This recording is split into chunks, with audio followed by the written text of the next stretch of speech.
بسم الله الرحمن الرحيم الحمد لله رب العالمين وأفضل الصلاة وأتم التسليم على سيدنا محمد وعلى آله وأصحابه أجمعين أما بعد. So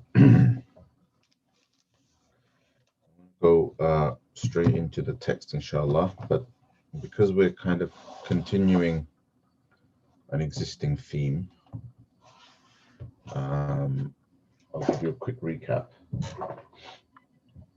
So al-muhasibi has been speaking about the obligations of our organs, right? Of our body parts, our limbs. And I kind of remind everybody of this every week, but basically, rather than thinking of our obligations and our duties to Allah subhanahu wa ta'ala as generally in terms of what is fard and what, and wajib and what is haram, etc. And muhasibi is encouraging that we become more mindful and more conscious of the obligations. And in order to do that, we need to basically have a more detailed understanding of them and think of obligations in terms of the organs that carry them out, which basically means understanding both what each organ must do in terms of fara'id, in terms of things that are fard and obligatory, and also what every limb or the main limbs mustn't do in terms of muharramat, in terms of things that are forbidden, haram, and so on. So we spoke about in the previous sessions, we spoke about the obligations of the heart. We spoke about the obligations of sight, right, of hearing, of smell. And today we're going to talk about the obligations of the hands and the feet. Okay, inshallah. So it's a long section, right? And I'm going to try and cover as much of it as I can, inshallah. I think after that he kind of goes on to general nasiha as well. Here we are. So he says, Bismillah ar-Rahman ar-Rahim, وَفَرْضُ الْيَدَيْنِ وَالرِّجْلَيْنِ أَلَّا تَبْسُطَهُمَا إِلَى مَحْذُورٍ وَلَا تَقْبِضَهُمَا عَنْ حَقٍّ وقال مسروق رحمه الله ما خطى العبد خطوة إلا كتبت حسنة أو سيئة. وكتبت ابنة سليمان إلى عبدة بنت خالد بن معدان زوريني، فكتبت إليها عبدة أما بعد فإن أبي رحمه الله كان يكره أن يسير مسيرا ليس هو فيه ضامنا على الله،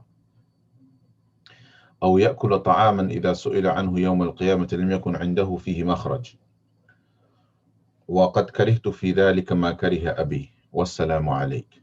فإن قال قائل ما السبيل إلى العمل بذلك؟ قيل لزوم منهاج الأئمة المتقين والنظر إلى آداب المسترشدين لمعرفة الخطر والتيقظ بالمحاسبة والعمل بالإنصاف والتحرز بكف الأذى وبذل الفضل بترك المنة وحسن السمت بغير حسد والقناعة بحب الخمول وطول الصمت رغبة في السلامة والتواضع للخلق بلا وحشة والأنس بالذكر في الخلوة وتفرغ القلب للخدمة واجتماع الهم بالمراقبة وطلب النجاة في طريق الاستقامة.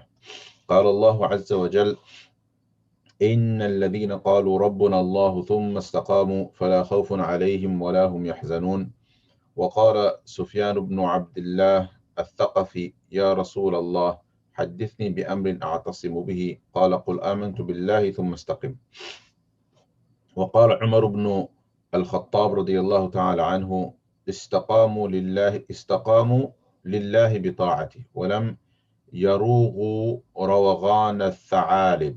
وقال أبو العالية الرياحي استقاموا أخلصوا لله الدين والدعوة والعمل، وأصل الاستقامة في ثلاثة اتباع الكتاب والسنة ولزوم الجماعة. Okay, so he says, rahmatullahi alayhi, he says that the obligation or the fard of the hands and the feet are that you do not extend them towards anything forbidden, i.e., extend your feet and your hands, and you do not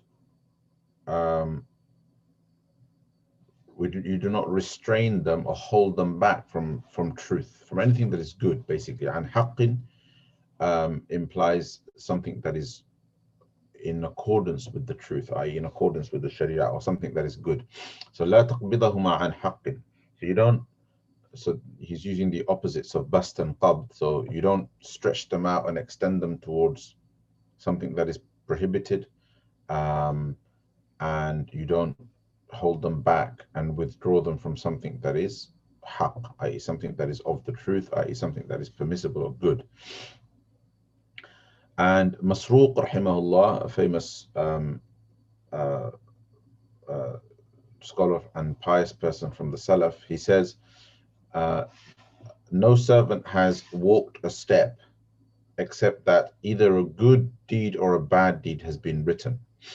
The implication is that whenever we walk, there is always a purpose behind it, and according to the purpose behind behind the thing that we're walking towards, good or bad deeds are written. Now, some of this is, of course, well known in the ahadith, for example, where the Prophet ﷺ speaks about steps taken towards the masjid resulting in rewards being gained and sins being forgiven. But what Masruq rahimahullah is doing is he's extending that principle and saying, well, whenever you take steps towards something, if you extend that principle, whenever you take steps towards something, you are going towards an objective, and that objective will end up, or rather that objective can be judged in light of the Sharia, and according to that, a person will either be rewarded for it or will receive sin for it, because that's basically what it's contributing to. This may or may not be, a sin, an actual sin written, but it really depends. It really depends on what kind of a step it is and where a person is going. But the point of the matter is that that the obligation of the feet, as far as utilizing them for good and for bad, is in taking yourself with your feet towards good or bad. That is the duty. Go towards good, avoid the bad. So therefore, he's using the example of taking steps towards, for example, that I mentioned in the hadith, of taking steps towards the masjid and kind of applying it more generally. And he gives another story of somebody called Abda bint Khalid ibn Ma'dan, a woman who was sent a letter by the daughter of Sulaiman ibn Abdul Malik, who of course was an Umayyad Khalifa. So she's a person of power and prestige, Ibn Sulaiman. So she writes to Abda, this other woman, whose father is very well known. We don't know much about her specifically, but her father is a famous person from the 1st century, who basically was from among the tabi'un, among the companions of the Sahaba radiallahu anhum ajma'in, a famous and authentic narrator of hadith, a great worshipper, a mujahid in the path of Allah subhanahu wa ta'ala, who passed away early in the 2nd century. So his daughter basically was sent this letter by this princess, so to speak, a Khalifa's daughter. And the letter basically just said, come and see me, right? As, I suppose that's power talk, right? Come and see me, come and visit me. So Abda wrote back, rahimahullah, she wrote back, Amma Ba'd, as letters conventionally began. They began with, Amma Ba'd, implying praise of Allah and blessings on the Prophet ﷺ before that, and then they say and then, right, or and thereafter. And she says, my father, rahimahullah, i.e. Khalid ibn Ma'dan.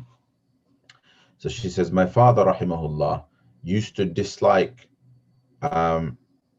taking a path or going somewhere or walking towards something that in which he didn't feel that he was comfortable, or something that he wasn't comfortable with in the eyes of Allah subhanahu wa ta'ala. So Daminan ala Allah meant that he didn't feel secure with reference to the punishment of Allah subhanahu wa ta'ala, right? He didn't feel like he could guarantee his safety, right, from Allah subhanahu wa ta'ala's punishment or reckoning or accountability before Allah subhanahu wa ta'ala. So he uses that term. He says, "Laysa huwa fi daminan ala Allah." He wouldn't walk down any path or go anywhere or take a trip or meet someone or anything like that unless he felt comfortable and secure that he would not be accountable before Allah subhanahu wa ta'ala for it. Nor would he eat food that, were he to be asked on the day of judgment about it, he would not find he would not have an explanation. Like, he wouldn't eat food knowing that on the day of judgment, if he was asked about it, he wouldn't be able to justify why he ate that food, right? So in his mind, the question always was, if Allah asked me about this, how would I answer? And would my answer be justifiable? Would my answer be acceptable? Would that, and an easy way to do that would be, like, would you accept the answer? Like, would you yourself accept the answer? I mean, that's not what he's saying. I'm saying that, so he felt that he had to feel as though anything that he does, in this example, she's specifically speaking about food. She wouldn't eat food, that her father wouldn't eat food unless he felt that he could account for it before Allah subhanahu wa ta'ala on the day of judgment. And then she says, وَقَدْ كَرِهْتُ مِنْ ذَلِكَ مَا كَرِهَ أَبِي. And in these things, I also dislike that which my father disliked, and peace be upon you. And she basically says salam and ends the letter. And of course, here 2 examples are used, going somewhere, right? Sayd and yasira masiran. So going somewhere and eating food, because obviously she's being asked to undertake a journey to go to see this princess, and naturally she's going to be hosted over there, so she's going to eat food. And she didn't want to put herself in this compromising position. In those days, it was well known that that getting close to rulers and getting close to people who were of that kind of prestige, that kind of power, was a position of compromise for people of piety, right? Because of the possibility of conflicts of interest, perhaps gifts that they didn't know the source of, that they would feel compelled to accept because of the power dynamic, and and also because, like, they don't want to offend, or because they would be put in compromising positions because they would be asked to perhaps justify things that they would otherwise not justify, and they might have to eat food and enjoy certain trappings, materialistic trappings and worldly trappings that were paid for from the public purse, right? So there was this sense that rulers, although Muslim rulers, and although sometimes their exploits are celebrated, the conquests in particular celebrated, and perhaps some of their policies are even celebrated. However, it was felt that after the Khulafa Rashidun, and perhaps with the exception of Umar ibn Abdul Aziz rahmatullahi alayhi, there was this kind of materialistic aspect that had been taken on by the later rulers, even though they were referred to as khalifs or as khalifas, and Muslim rulers and people may have referred to them as Amir al-Mu'mineen, etc.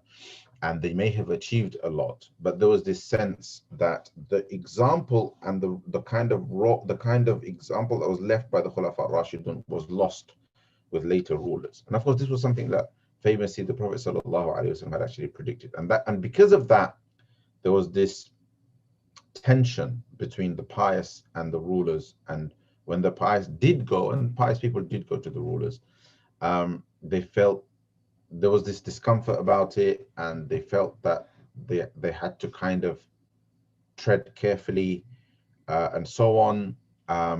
You know, and it was, even when they were offered positions, Imam Abu Hanifa famously refused the position of judge, although his student later took it. They all had this hesitation, basically.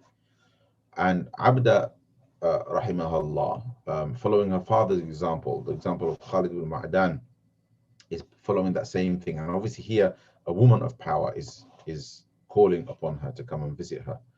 And she turned her down by saying, look, you know, I'm not comfortable going. I mean, nowadays it would be seen as rude, right? It's like refusing the Queen's awards or something, I don't know. Or refusing an invitation to Buckingham Palace. This is essentially what she's doing. She's refusing an invitation to a royal invitation. But you know, for her it was like, well, I'm not going to compromise my scrupulousness and my deen, and my conscience just to visit you because you've ordered it. So she turned her down, right, in that short letter, because she didn't want to compromise her deen. Sometimes this resulted in, Allahu Alam how this story ends, but sometimes this did result in abuse, right? So, especially if the ruler could find some sort of justification. So in the case of Abu Hanifa, the justification was, well, you're disobeying the ruler, right? The ruler has asked you to serve as a judge, and you're disobeying by refusing it. And Abu Hanifa continued to refuse and ended up jailed and tortured. So, you know, and this has happened many, many times, of course, as you know. So there were consequences to these types of replies, but they felt that they would rather suffer whatever the consequence might be, rather than compromise the purity of their deen, or compromise their conscience, if you like. I mean, nobody could claim complete purity or perfection in their deen, but if they weren't comfortable with something, if their conscience wasn't comfortable with something, particularly in light of the deen, then they wouldn't do it. Simple as that. فإن قال قائل ما السبيل إلى العمل بذلك. Given that he's given such a difficult example, right, of scrupulousness, of this kind of careful mitigation of one's actions. Al-muhasibi says, if somebody asks, how does a person act upon this standard? Like, how do you achieve this standard? The response would be to follow the example of the pious Imams, which would mean knowing stories like this, right? And which would mean knowing their seerah, knowing their life, studying their biographies, and learning about them, and reading about pious Muslims of the past. Because if you don't know their examples, you can't emulate. So it would begin with that, and then to basically hold on to the path, their path. And obviously, nowadays, when we talk about holding onto the path of the Imams, etc., our minds often don't go beyond jurisprudence and knowledge. But really, what Imam Muhasibi is talking about isn't, you know, like, oh, see what they say, what their fatwas are, and where they agreed and disagreed, and, you know, that kind of academic side of it. But look at their example in terms of their piety. Imam Ahmad and Imam Abu Hanifa may disagree on the minutiae of jurisprudence and fiqh, but when it came to the standards of their piety, there was no disagreement. You will find that they were both as fervent and as dedicated to their salah and their tahajjud and to their dhikr and to their Quran and to their ibadah, to their sleepless nights in favor of ibadah, and to their caution with regards to deen, and their carefulness with regards to their accountability before Allah subhanahu wa ta'ala. And the same would be said of Imam Shafi'i and Imam Malik and Imam Sufyan al-Thawri and al-Awza'i and al-Hasan al-Basri, in the sense that if people just read stories about their lives and about their piety, they would find that there is a consistent pattern, right? There is a consistent pattern. You won't see any difference and divergence when it comes to the standard of their worship or their commitment to their worship or their commitment to their deen. So he's saying that the way to achieve this standard, I'll get to the questions, inshallah, sister who's just asked that question. So in terms of achieving that standard, he's saying hold on to the minhaj of the pious imams, hold on to the way of the pious imams. And I'm just adding that obviously if you want to hold on to their way, then you have to read about their lives, you have to read about them. And then he says, and also you have to look at the etiquettes of the people of guidance, of people who, not just the people of guidance. He uses the word mustarshideen. Of course, he uses that word in the title of the book, Risala al-mustarshideen, right? So mustarshid is somebody who's a seeker of guidance. So he says, look at the etiquettes of the seekers of guidance, because as you go and pursue this path and you go and you start studying to see what the imams were like and what the sahaba were like, and you study the seerah and you learn about the deen and you do all of that, don't forget that there are etiquettes to pursuing this path. There are etiquettes to seeking knowledge. There are etiquettes to seeking guidance. So make sure you also seek out and understand and follow the etiquettes of the seekers, right? So he says, and also keep an eye on the etiquettes of the seekers of guidance, so that you can know what the steps are, right? You can know what the steps are. And obviously a person has to have a desire to seek, and they have to have humility, and they have to trust the person they're seeking knowledge from, and so on and so forth. There are all these etiquettes, and they have to give themselves fully to it, and so forth. But both things are important. Look at their example, but also don't forget yourself, and don't forget the etiquettes that you have to stick to in order to tread this path. And then he says, وَالتَّيَقُّضُ بِالْمُحَاسَبَةِ, and always be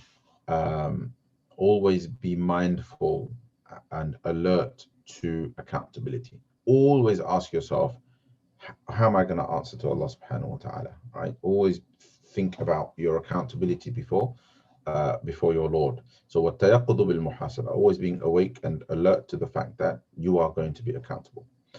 And this I keep almost every session I use this word mindfulness, and this word is fashionable in the mainstream for a different reason. But essentially, this is about always being alert to the fact that Allah subhanahu wa ta'ala sees us, and always being alert to the reality of the moment. The one consistent reality in every single moment is that Allah knows, Allah sees, Allah subhanahu wa ta'ala hears. And our job is to connect to that reality to the best, in every moment, as best we can. The question of accountability is next. What happens if I don't do the right thing? Then I will be accountable, and that's connected to that. But we will be accountable because Allah subhanahu wa ta'ala knows what we're doing, what we're thinking, right? Allah knows what our motives are. Allah knows what our intentions are, subhanahu wa ta'ala. So that's why we have to always be alert to the fact that Allah subhanahu wa ta'ala will make us accountable. And there's some fascinating examples of this. Umar ibn Abdul Aziz rahmatullahi alayhi was once at a janazah, and it was janazah of an important person, and he saw a person point with his left hand, right? So he's pointing with his left hand like that at someone. So Umar radiyallahu anhu said, Ya hada idha takallamta fala tushir bi shimalik. When you speak, don't point with your left, right? Just a matter of etiquette, right? Point with your right hand. Okay, it's bad etiquette to point with your left. So So this is the Umar ibn Abdul Aziz, right? They say the fifth of the Khulafa Rashidun. So the man said, like, I've never seen anything like this before today, right? That you've just buried one of the most important people, one of the most respected of all people, and then, like, you're bothered about which finger, whether I'm pointing with my right finger or my left finger, right? Like what are your priorities, kind of thing. He was kind of saying, he was implying something like that to Umar ibn Abdul Aziz. Haven't you got more important things to think about? Which is really interesting, because that's quite a common response to people when they are reminded about minutiae. Eat with your right hand, don't eat with your, drink with your right hand, and like, and the response, even if it isn't articulated, the response kind of in people's minds is like, look, man, there's more important things than which hand I drink with, right? And so on. So anyway, so Umar ibn Abdul Aziz says, that if something is important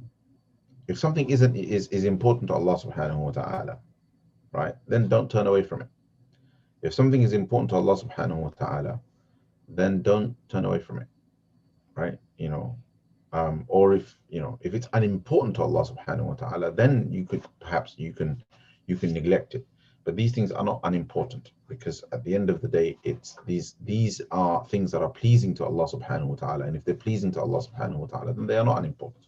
How we behave and our conduct is ultimately what is going to get us our salvation, and is ultimately what's going to please Allah subhanahu wa ta'ala. And this refinement, because that's what this is, right? You point with your right hand, point with your left hand, what difference does it make? But this refinement shows attention to detail, and it shows concern with regards to our behavior.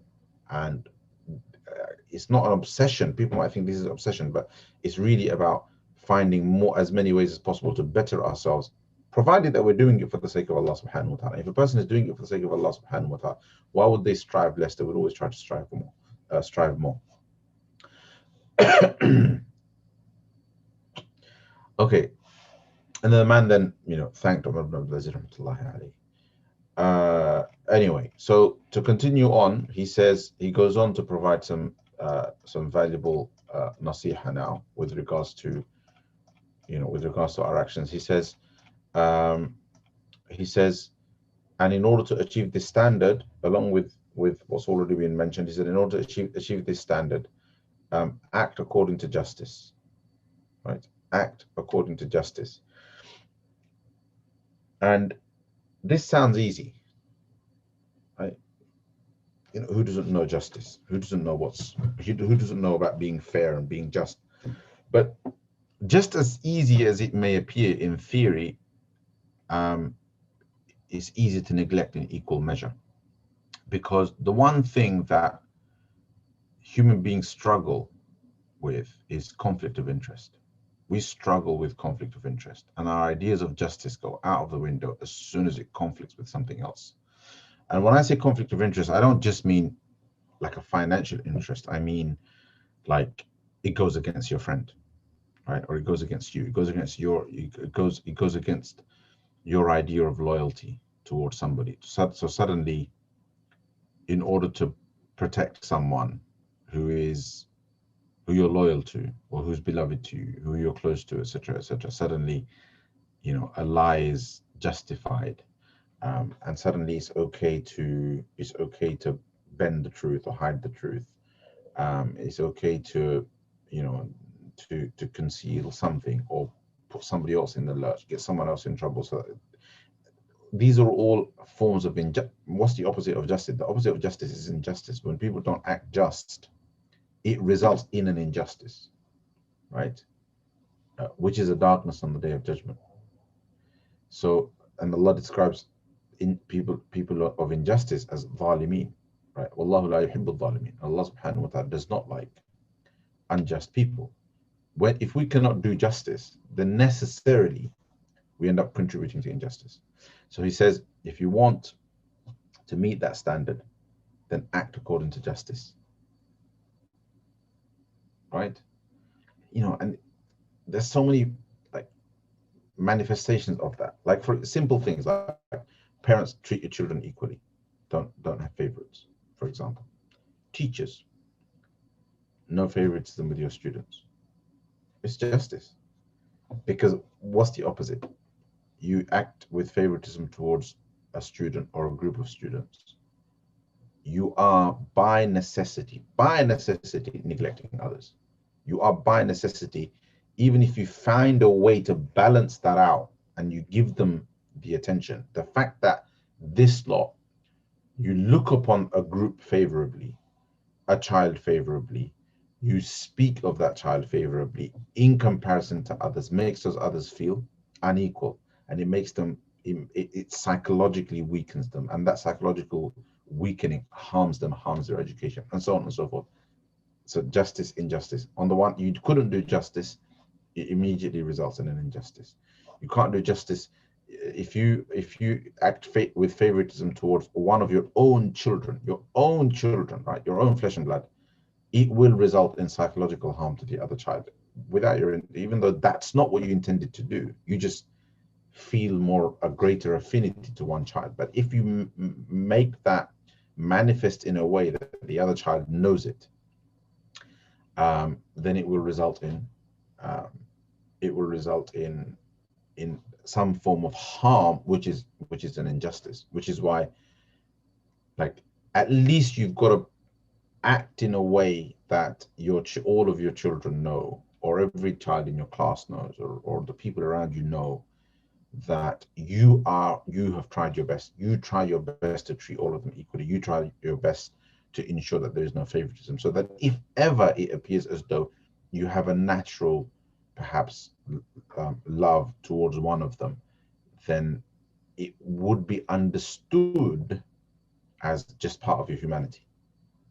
But if it's avoidable, then on the one hand will be accountable for it, but on the other hand, it will do the harm, because the other child won't be able to find an explanation that validates your action, that validates your discrimination. I mean, those are the two examples that came to mind, but I guess there's so many examples of that, right? Those are examples, I suppose, where perhaps we might not think that justice comes into it, but justice is about fairness. Yeah, so fair treatment, justice. وَالتَّحَرُّزُ بِكَفِّ الْأَذَى. All right, and he says, if you want to meet that standard, then be cautious by avoiding causing harm. Be cautious by avoiding causing harm, because if you don't want to get pulled up on the day of judgment, then you've got to minimize the harm that you cause to others. Which kind of, if you understand that in its full extent, then you can go, obviously, directly causing harm to somebody, we all understand, right? But we've got to also think about indirect harm, right? We have to think about indirect harm. You know, simple things. I'll give you, like, in my last few days, you know, like, simple things cause you harm, right? I have a bay where I park my car, right? And I try my best, to the best of my ability, I try my best to make sure that I'm parked bang smack in the middle, right? So that I'm not too close to either side. I'm sure I don't get it right all the time, and sometimes you're in a rush and, you know, etc., etc. But I consciously remember trying to make sure that, you know, that I get those lines right, because you have the camera now as well, so the car, you know, it shows it lining up against the lines. And the only reason why I'm so fussy isn't because I'm a perfectionist in terms of my parking, is because I personally really find it a great inconvenience when somebody parks too close to me and I struggle to get out, right? So for me, it's, you know, it's like I can't do that to the other person, right? And when someone does it, oh my goodness, like, it is such an inconvenience that in the kind of language being utilized here, and and also in terms of the standard, because al-muhasibi isn't speaking about the bare minimum here, right? He's speaking about us achieving or aspiring to the standards of the a'imma muttaqin, the standards of the pious imams. If we want to achieve that standard, then that's the level we have to think. We have to think in that kind of detail when it comes to our conduct. There's a question of conduct.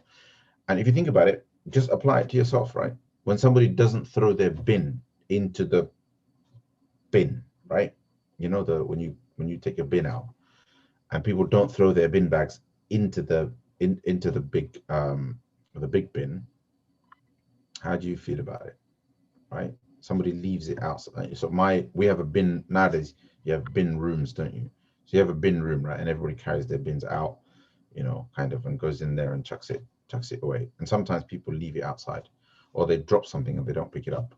How inconvenient is that, right? And how does it make you feel? Well, that's exactly how you make someone else feel when you do that. All right. So what is that in Imam Muhasibi's language? That's adha. That's causing harm. Those are examples of minor harm. Somebody perhaps hasn't slipped and fallen and broken their arm or whatever, right? It's not, and it might not be like malicious and deliberate harm, right? Or malicious harm, but it's harm nonetheless. So perhaps you might not do the malicious kind, but this kind of harm we always do. And we know it's not a good thing because we don't like it when it's done to us, right? So Muhasib is saying you got to do the opposite, and that's what it says next, right? The opposite is to kind of go the extra mile. So Imam Muhasibi says badlul fadli bi tarkil minna. This is the next thing he says, right? That, you know, and if you want to achieve that standard, then be a person of grace, be a person of generosity, right? But without letting people know of your generosity, right? Be nice without going on about how you're nice. Be generous without going on about how you're generous. And worse still is the one that Allah subhanahu wa ta'ala speaks about in the Quran, and which is the word he uses, minna.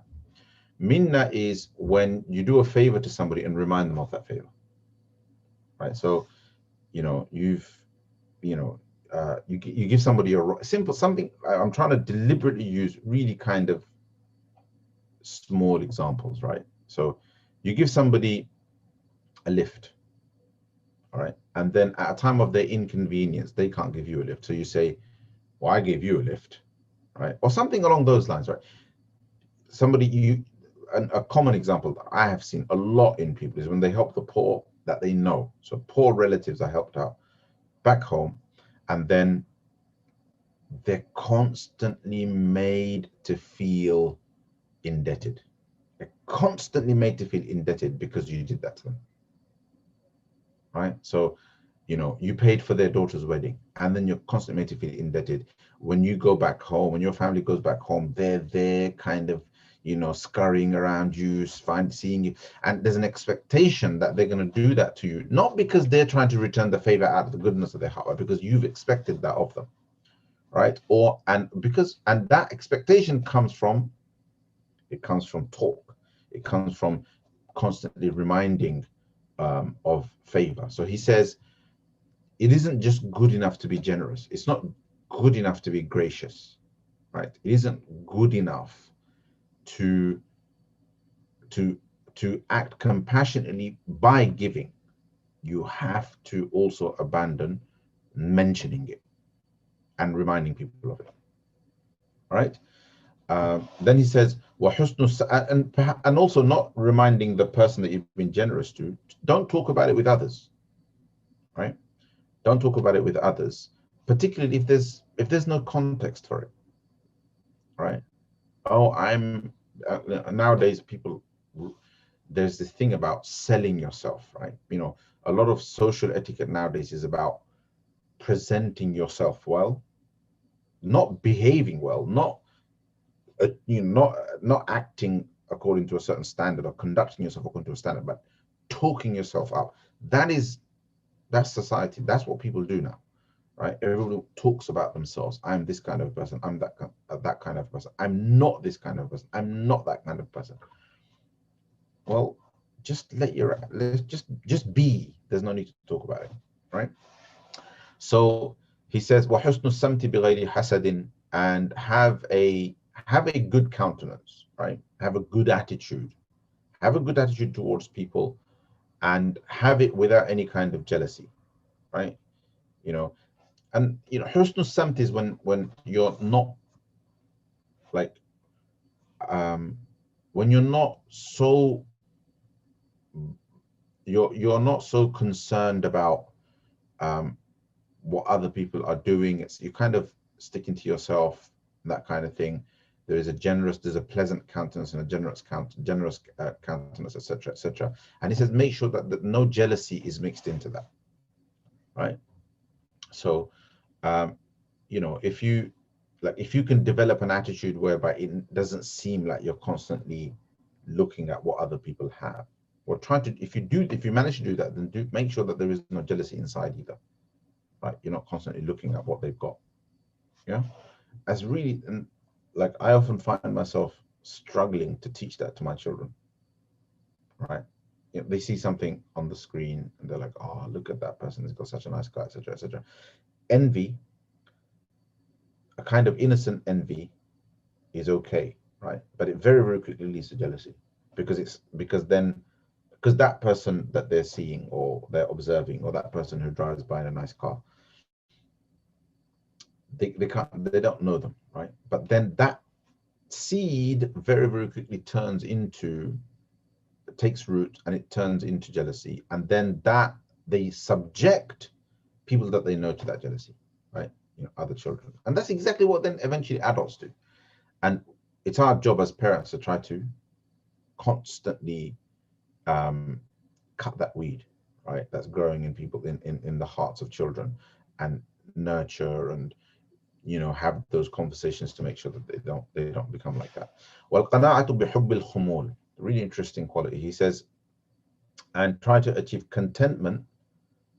Try to be content without, but also with a love for, how shall I say this? Khumul is like with a love for not standing out, right? So you know, you don't mind anonymity. You don't mind being the special one in the room. You don't mind being the center of attention. You don't mind not being the center of attention, rather. You don't mind not being somewhat anonymous. If people aren't paying attention to you, it doesn't bother you, right? So he's saying, be content, but don't dislike being content, and be content, but also like not being the center of attention. Enjoy, you know, learn to enjoy anonymity. Learn to enjoy it when people don't show any interest in you, right? It's not necessary for us to try to stand out, to be boisterous, and to try to stand out, to be the center of attention. It's okay to not be that. And that's basically what he's talking about, which is a fascinating thing to mention. And then he says, وَطُولُ الصَّمْتِ رَغْبَةً فِي السَّلَامَةِ. And he said, try to achieve more moments of silence in the hope of safety, so that, you know, so that you can start to watch your words and be more careful with your words, and so that you can be safe from, you know, from partaking in backbiting and partaking in gossip and saying something offensive, etc. Start to economize, right? Start to economize, start to be more economic with your words. So therefore, you know, be happy with silence. If you've got nothing useful to say, then don't say it. There's no need. You don't have to be part of a conversation if it's not necessary. And this is another thing about about society nowadays, right? It's like, if you're going to socialize, then, you know, like, if you're not the talkative one, then people are like, oh, you know, like there's something wrong with that person. And often they're not, like, sometimes when people talk nonsense, you know, you don't take an interest, right? But people think you're being unsocial. So then you've got to be around people who have the right interests, so that you can take an interest in their conversation, right? And also, it's okay to take advantage of someone else who's saying good things, and you don't have to be the one that necessarily contributes. And when you feel you've got something additional to contribute, you contribute only then. But the point is, the point isn't really about silence in social gatherings, but it's about being content with silence when there's no need to speak. All right, because there is safety in that. Salamatu fi sukut. وَالتَّوَاضُعُ لِلْخَلْقِ بِلَا وَحْشَةٍ. And he said, and try to be humble towards people, but without alienating. Right, be humble towards people, but without alienation, and that can mean without without being alienated yourself, but also without alienating others. Right. وَالْأُنْسُ بِالذِّكْرِ فِي الْخَلْوَةِ, and start to enjoy remembering Allah subhanahu wa ta'ala in solitude, right? Meaning it's all well and good having a sweet tongue and saying mashallah, inshallah, subhanallah when we're in public, and going to the masjid and doing and being great, having a really good image of public worship, and so on. But it's extremely important to balance that out, if anything, to make sure that that is completely overshadowed by what we do in private, what we do alone. So start to get familiar with and start to enjoy remembering Allah subhanahu wa ta'ala in khalwa, i.e. in solitude. وَتَفَرُّغُ الْقَلْبِ لِلْخِدْمَةِ, and free yourself, open yourself up, make yourself available for service. Make your heart available for service. تَفَرُّغُ الْقَلْبِ, make your heart available for serving, for serving others. So what does it matter what you say and how much you talk and how much you intend on contributing and so on and so forth? Find a way to serve, find a way to be beneficial to people, and then that's it. Your actions do all the talking. Okay. واجتماع الهم بالمراقبة, gather your concerns, gather your worries through meditation, right? Through thinking about Allah subhanahu wa ta'ala meditatively. That, whether you think of this as a way to deal with depression or etc., but ultimately the kind of mental despair and depression and anxiety that people suffer because of their concerns, because of their worries, he says overcome that, gather all of that through muraqabah. And muraqabah is basically spending some time on your own in complete silence and trying to meditate upon your reality and focusing on Allah subhanahu wa ta'ala, which can go hand in hand, of course, with dhikr in privacy and dhikr in solitude. And then he says, وَطَلَبُ النَّجَاةِ فِي طَرِيقِ الْإِسْتِقَامَةِ, and seek salvation in the path of istiqamah, in the path of steadfastness. So all of those things Imam al-Muhasibi mentioned, he finishes off with istiqamah, implying that what comes next is you've got to keep it going, right? You've got to keep it going. Whatever you do, try to make sure that it's at a level, or at least of a quantity that can be sustained. Okay, inshallah. And then he mentions some statements and verses from the Salaf. I'll perhaps go over these again, inshallah, next week, but we've run out of time, and I just want to see if I can catch any questions that people might have.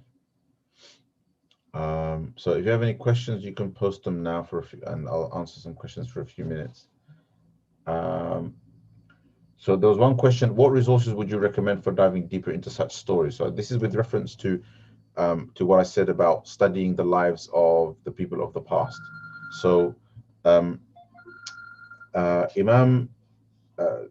Abu al-Hasan al-Nadwi, Shaykh Abu al-Hasan al-Nadwi rahmatullahi alayhi, he famously wrote a series, like a multi-volume, 1, 2, 3, 4, 5, 6, 7 volumes, right? Called in Urdu called Tarikh al-Da'wah Azimat, right? The history of Da'wah and the history of resolve. Tarikh al-Da'wah Azimat. He wrote in Urdu, but I believe that's now being translated into English, right? It's been translated to Arabic, but I'm pretty sure it's been translated to English. It's Abu al-Hasan al-Nadwi, history of, dawah and resolve, you can try that, or just try Tarikh Da'wat Azimat. I'll put it on here, the actual Urdu name. But it's excellent because it goes through major figures of the past.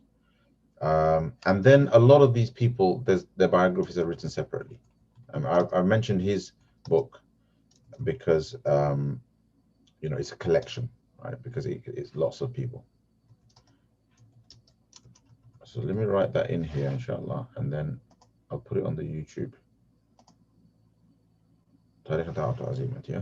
So by Abul Hassan Ali.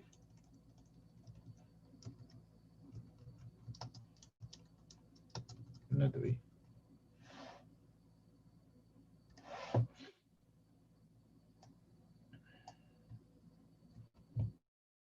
So you can start with that, and like I said, you know, you can then study the individuals themselves. But you know, biographies are quite common in terms of publishing material. So I don't think this is one area that I think I can comfortably say there's no shortage of resources. You can find books on pretty much everybody. Anybody that's particularly people who are in the of the Salaf. Some of the really kind of broad material you're only going to find in Arabic, right? But nowadays there's a lot of that information. It's not always possible to vet the information for reliability. But I would say, you know, where it's been written by a good and well-known author, take advantage of it, inshallah. Okay. All right. Yeah, that's it. There's no time. There's no time for any more. So I'll catch you all next week, inshallah ta'ala. And I'm gonna recap some bits next week as well. But we should conclude now. Okay, Jazakumullahu khairan. And I'll catch you all next week. Assalamu alaikum wa rahmatullahi wa barakatuh. Subhanallah wa bihamdihi, subhanakallah wa bihamdihi, ashhadu an la ilaha illa anta, astaghfiruka wa atubu ilayk. Sallallahu alaihi wa sallam ala sayyidina Muhammad wa ala alihi wa ashabihi ajma'in.